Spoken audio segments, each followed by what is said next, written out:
प्रधानमंत्री आवास योजना ग्रामीण टप्पा 2 लाभार्थ्यांना मंजुरी पत्राचे वितरण आणि प्रथम हप्ता वितरण कार्यक्रम संपन्न। पालघर जिल्ह्यातील ग्रामीण भागातील एकही घटक निवाऱ्यापासून वंचित राहणार नाही।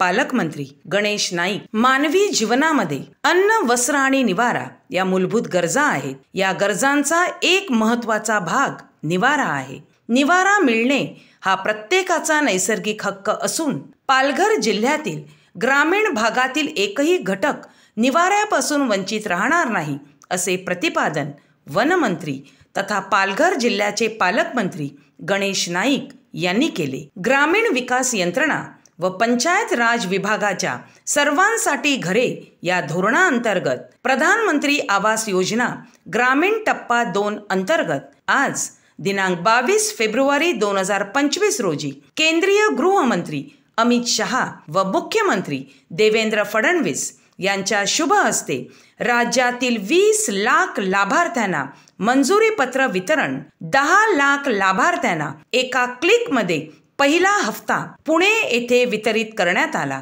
अनुषंगाने पालघर जिल्ह्यात मुख्यमंत्री आवास योजना टप्पा 2 अंतर्गत घरकुल पात्र लाभार्थ्यांना तालुकानिहाय मंजुरी पत्र प्रदान करण्यात आले आहे। त्यानुसार आज जननायक बिरसा मुंडा सभागृह जिल्हा परिषद पालघर येथे आयोजित कार्यक्रमात जिल्हा स्तरावर प्रातिनिधिक स्वरूपात लाभार्थ्यांना मंजुरी पत्र, त्याचबरोबर सर्व पात्र लाभार्थ्यांना प्रथम हप्ता पालकमंत्री गणेश नाईक यांच्या हस्ते वितरित करण्यात आला। त्यावेळी ते बोलत होते। या कार्यक्रमास खासदार डॉक्टर हेमंत सावरा, जिल्हा परिषदेचे मुख्य कार्यकारी अधिकारी भानुदास पालवे, जिल्हा पोलीस अधीक्षक बाळासाहेब पाटील, उपायुक्त विकास कोकण विभाग प्रदीप घोरपडे, जिल्हा ग्रामीण विकास यंत्रणेच्या प्रकल्प संचालक रुपाली सातपुते, जिल्हा अधीक्षक भूमी अभिलेखा नरेंद्र पाटील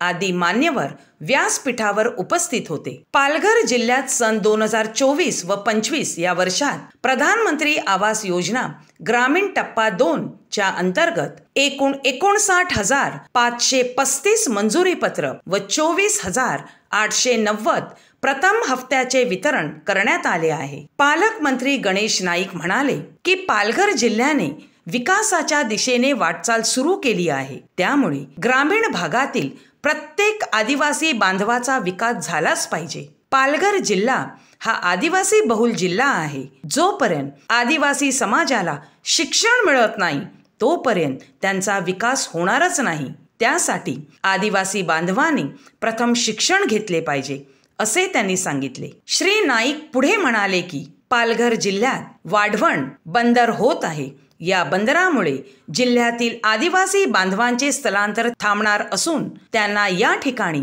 मोठ्या प्रमाणात रोजगार उपलब्ध होणार आहे। प्रधानमंत्री आवास योजना यशस्वीपणे राबविण्यात येत असून या योजनेपासून पालघर जिल्ह्यातील एकही घटक घरापासून वंचित राहणार नाही, असा विश्वास यावेळी पालकमंत्री गणेश नाईक यांनी व्यक्त केला। कार्यक्रमाच्या प्रास्ताविकात जिल्हा परिषदेचे मुख्य कार्यकारी अधिकारी भानुदास पालवे यांनी प्रधानमंत्री आवास योजना ग्रामीण टप्पा 2 योजनेबाबत सविस्तर माहिती दिली। कार्यक्रमाच्या शेवटी जिल्हा ग्रामीण विकास यंत्रणेच्या प्रकल्प संचालक रुपाली सातपुते यांनी उपस्थितांचे आभार मानले।